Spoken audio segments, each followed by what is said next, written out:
This is the account of two separate experiences. I'm including them both in my report because of the connection that both experiences have with one another. It is the first time that an experience on DMT has seemed to essentially pick up from where the previous left off.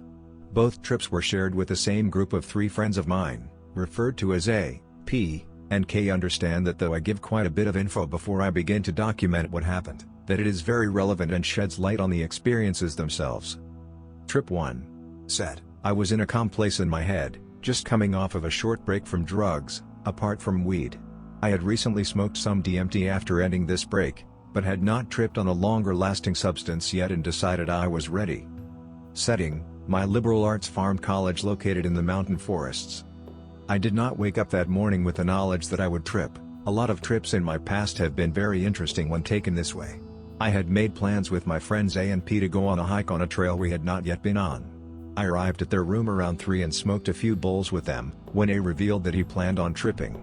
He had bought 40 milligrams of 2C-I and had said that he would give us some if we wanted. At the time, our friend K was hanging out with us as well, but had plans to attend a yoga class fairly soon. We all thought about the decision for a bit, and eventually the 4 of us wound up taking 10 milligrams each. I am fairly experienced with quite a few psychedelics, including LSD, psilocybin and 2C-E, but had never tried 2C-I, with 2C-E and 4-ACO. However, 20 milligrams was a typical dose for me, so I was not expecting a very strong trip, just a pleasant day trip/hike and possibly a little introspection. P also had acquired a point of DMT. He had smoked it a few times, but never broken through and was anxious too.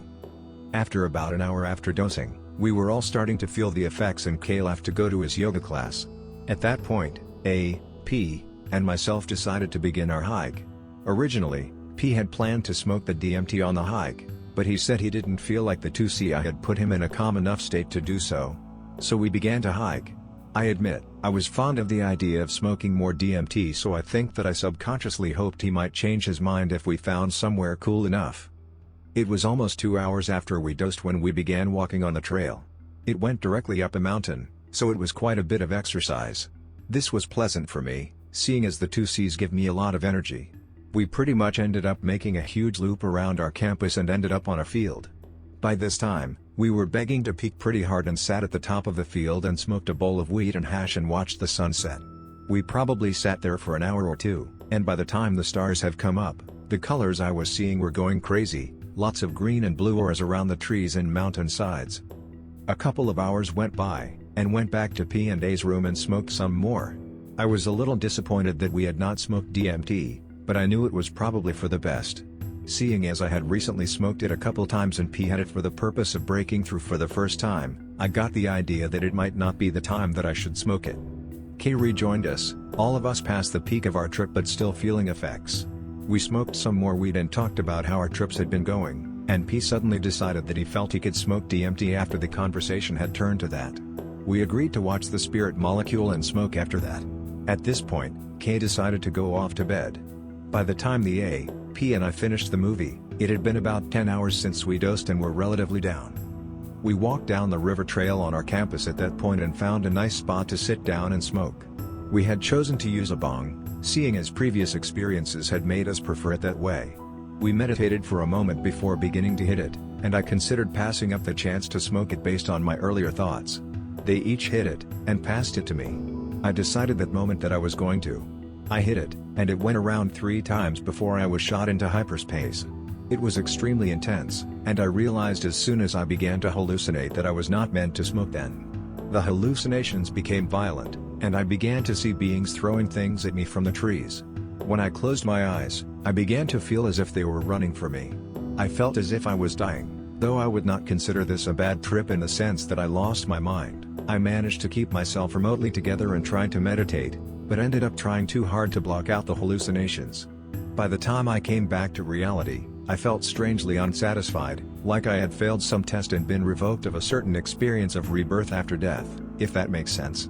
I went home and eventually just fell asleep. Trip 2. Set, much different mindset, more ready for a long trip than DMT, yet still in a fairly good mood. I had gotten over my previous experience, knowing that these things happen for a reason. Setting, same school, same friends, about 1 week later. Before the weekend had begun, I had acquired 20 milligrams of 2C-T-2, another substance I had not tried with plans of tripping with A&P again. I had also thrown in with A&P for 1.5 of DMT. I was not entirely sure I was going to smoke, and was not opposed to letting the two of them smoke my portion as well, seeing as P had still not broken through. K was spending the day with his dad downtown. I dosed around 4 when A got out of work, and he dosed about an hour and a half later. We smoked a bowl with P after this, who himself was considering dosing at some point during the day. Then K returned, and he and P each got some 2C-T-2 themselves, K 20 milligrams, P 10 milligrams. After we had all dosed, it had been about 2.5 hours since I had and I was beginning to come up pretty hard. I found 2C-T-2 less visual than 2C-I and D, but more color enhancing and introspective and a bit more similar to acid. We decided that we would find another spot to smoke DMT on the river at dusk, sooner in our trip than previously. P suddenly decided that he did not want to smoke right then, and scaled out his portion to smoke later. I expected me to smoke with him, and I was not sure I wanted to, so I invited K to join, so that A would not be alone smoking DMT in our group if I chose not to. So all 4 of us went off, P just planning on joining us for the walk. We found a beautiful rocky beach on the river to smoke, and we all sat and meditated for about 10 minutes. It had been almost 4 hours since I dosed, and so I was tripping pretty hard.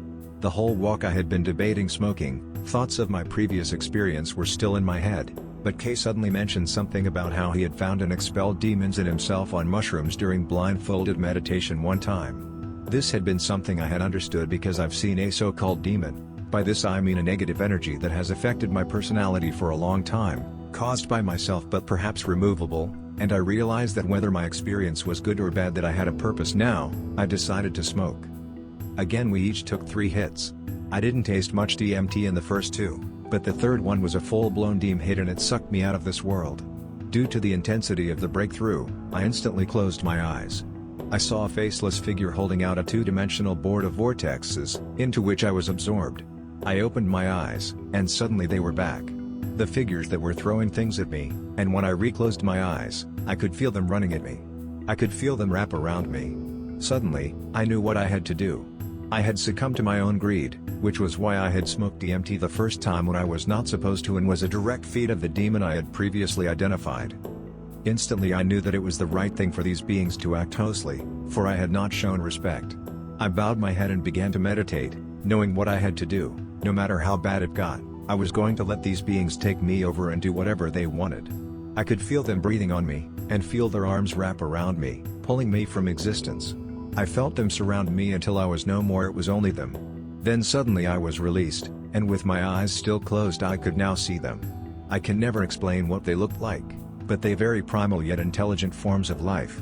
They walked on many legs and had no eyes, but holes from which they sensed things. I could see where each one of them was in my surroundings with my eyes still closed, and when they got close I could feel their presence and their breath. It was strange to have them surround me this way, but now they treated me with much less hostility. As I meditated, abolishing fear and anxiety from my mind, I could feel them growing much more accustomed to me.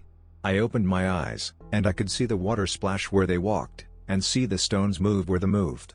As I became aware of them, they became visible with my eyes open, but they took the form of children, running all around me.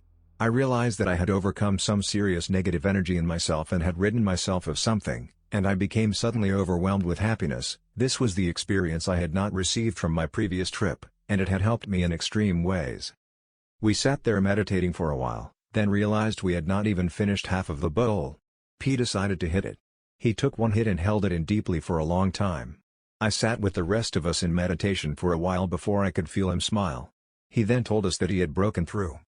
I thought it was extremely interesting how one unpleasant trip had created a beginning to a trip that changed the way I feel inside even now. I have not had a desire to smoke DMT since then. I'm not saying it won't happen, but I'll know when it's the right time. I'm in no rush at all. I've gotten everything I needed for now.